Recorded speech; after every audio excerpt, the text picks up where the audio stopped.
नमस्कार दोस्तों, LT classes में आप सभी लोगों का स्वागत है। मैं आदित्य कुमार।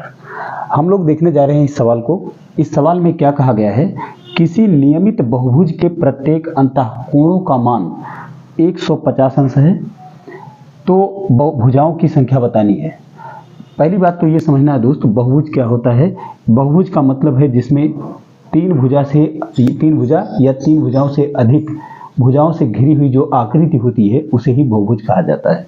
तो अगर बहुभुज आप देख रहे हैं तो मान लीजिए कुछ इस तरह का बहुभुज होगा, है ना, कुछ इस तरह का बहुभुज होगा।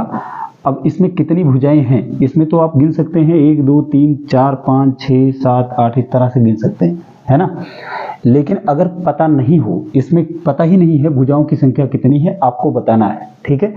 और लेकिन ये पता है कि अंतःकोण जो है ना उसका मान कितना है, ये बता दिया गया है। अंतःकोण का मान बताया गया 150 अंश है, ठीक है। तो सबसे पहली बात तो ये समझना दोस्त कि हर बहुभुज पर, कोई भी बहुभुज हो, चाहे वो त्रिभुज हो, चाहे वो चतुर्भुज हो, चाहे पंचभुज हो, चाहे षटभुज हो, चाहे कितनी भी भुजाओं से घिरी हुई आकृति हो, उसमें सब में एक कॉमन बात होती है। वो कॉमन बात क्या होती है कि इनका जो बाह्य कोण होता है ना, बाह्य कोण यानी कि अगर इस लाइन को मैं आगे तक बढ़ा दूं तो यहाँ पर जो कोण बन रहा है ये बाह्य कोण, ठीक है। उसी तरह से इधर एक लाइन, इसी लाइन को बढ़ा दूं तो यहाँ भी बाह्य कोण, इधर भी बढ़ा दूं तो यहाँ पर बाह्य कोण।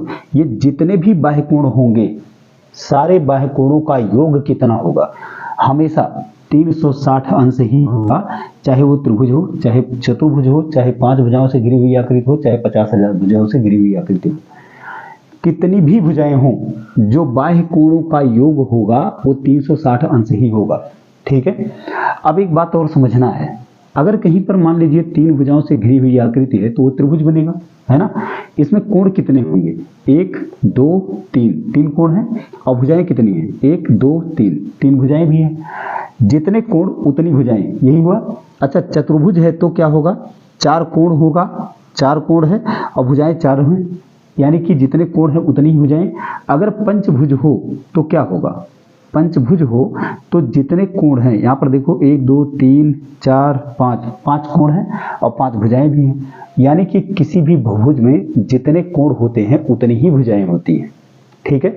अब एक बात और समझना है दोस्त कि इसको मैं मिटा दे रहा हूँ। यहाँ पर देखना, ये जो बहुभुज है ना इसमें पता नहीं है कितनी भुजाएं हैं, तो थोड़ा सा इधर मिटा दे रहा हूँ, ठीक है।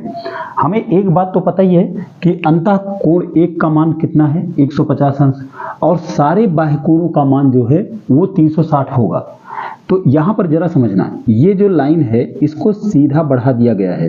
तो एक लाइन जब कभी भी ऐसे एक लाइन पर आप देखोगे कितने अंश का कोण बनेगा, तो वहाँ 180 अंश का कोण बनता है। यानी कि ये लाइन अगर इधर बढ़ा दी गई है तो ये जो टोटल एंगल बनेगा पूरा वो कितना बनेगा, 180 अंश बनेगा। तो उस 180 में से इतना अगर आप देख रहे हो, केवल इतना अंदर वाला कोण, तो ये 150 है, ये दिया गया है। तो ये बचेगा कितना, उस 180 में से इस 150 को घटाओगे, ये 30 बचेगा, यानी ये 30 अंश है। अब ये 30, तो इधर ये भी 30, ये भी 30, सारे के सारे 30 हैं, क्योंकि ये रेगुलर बहुभुज है, यानी कि नियमित बहुभुज है। नियमित बहुभुज का मतलब सारे कोण बराबर, सारी भुजाएं बराबर, ठीक है। अब 30 के सारे बराबर ही कोण हैं और सारा मिला करके 360 हो रहा है। तो कितने कोण होंगे पहले ये देख लेते हैं, कितने कोण होंगे। इस 360 को आप 30 से डिवाइड करोगे, एक 0 से एक 0 कटेगा, इस 3 से इसे कैंसिल करोगे, 12 आ जाएगा, यानी कि 12 कोण हैं, है ना। 12 कोण हैं, ये 30 के 12 कोण हैं।